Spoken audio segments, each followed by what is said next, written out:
আমরা লাস্ট হচ্ছে বর্ষায় গিয়েছিলাম মেরিনা লাথুন ভ্যালি। তো জায়গাটার প্রেমে পড়া বলা আর কি, যে প্রথম দেখায় প্রেমে পড়ার মতো অভিজ্ঞতা ছিল। দুর্দান্ত প্রাকৃতিক সৌন্দর্য, নৈসর্গিক এই প্রকৃতির প্রেমে পড়ে আসলে এই উইন্টারে আবার আমাদের ডিসিশন হয়েছে যে আমরা আবার যাই, যে উইন্টারের ভাইবটা কেমন। স্পেশালি রঙিন ম্যাঘ দেখতে চাচ্ছিল, ম্যাঘ দেখার জন্যই যাওয়া। আমরা গিয়েছিলাম হচ্ছে বর্ষায়, সেই ম্যাঘ দেখা, বৃষ্টিতে ভেজা, রংধনু দেখা। তো সব এক্সপিরিয়েন্স আসলে আমরা গ্যাদার করেছি।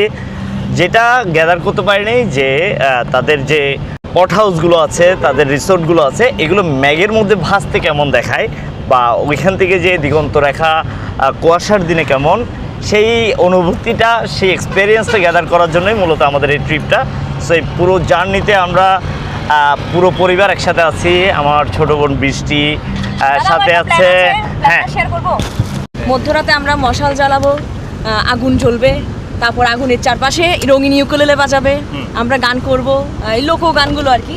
তো খুব ভালো হবে না? তো ঠান্ডাটা আর আমাদের পাহাড়ি তাতে আমরা ফিল পাবো না। আমাদের এবারের বৃষ্টির যে আইডিয়াটা, যে সন্ধ্যার পর থেকে, সূর্যাস্তের পর থেকে আমরা পাহাড়কে জাগিয়ে রাখবো, সেই উষ্ণতায় হোক, গানে গানে হোক। দেখা হচ্ছে বন্ধুরা, আমাদের পুরো জার্নির সাথে থাকুন। আশা করছি আপনারাও এনজয় করবেন, আর আমরাও এনজয় করবো, অবশ্যই এনজয় করছি। আপনারা আমাদের সাথে থাকবেন। ধন্যবাদ সকল।